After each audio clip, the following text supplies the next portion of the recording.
ॐ मङ्गलं कोसलेन्द्राय महनीय गुणाब्धये चक्रवर्तितनूजाय सार्वभौमाय मङ्गलं वेदान्तवेद्याय मेघश्यामलमूर्तये पुंसां मोहनरूपाय पुण्यश्लोकाय मङ्गलं विश्वामित्रान्तरङ्गाय मिथिलानगरीपतेः भाग्यानां परिपाकाय भव्यरूपाय मङ्गलं पितृभक्ताय सततं भ्रातृभिः सह सीतया नन्दिताखिललोकाय रामभद्राय मङ्गलं त्यक्तसाकेतवासाय चित्रकूटविहारिणे सेव्याय सर्वयमिनां धीरोद्धाराय मङ्गलं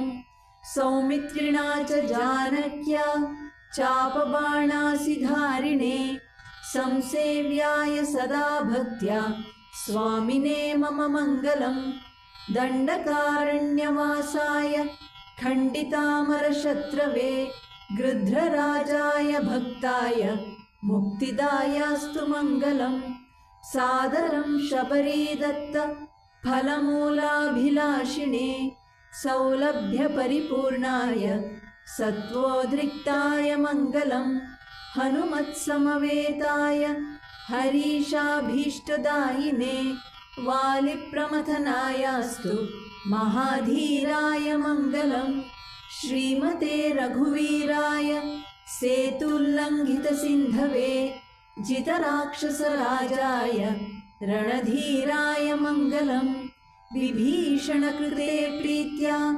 लङ्काभीष्टप्रदायिने सर्वलोकशरण्याय श्रीराघवाय मङ्गलम् आगत्य नगरीं दिव्यामभिषिक्ताय सीतया राजाधिराजराजाय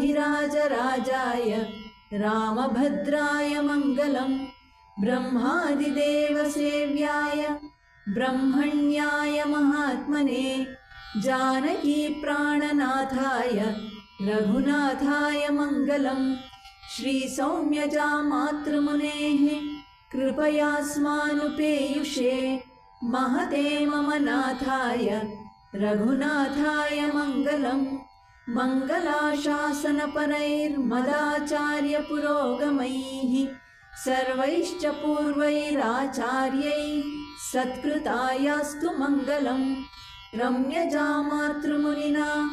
मङ्गलाशासनं कृतं त्रैलोक्याधिपतिः श्रीमान् करोतु मङ्गलं सदा इति श्रीराममङ्गलाशासनं सम्पूर्णम्।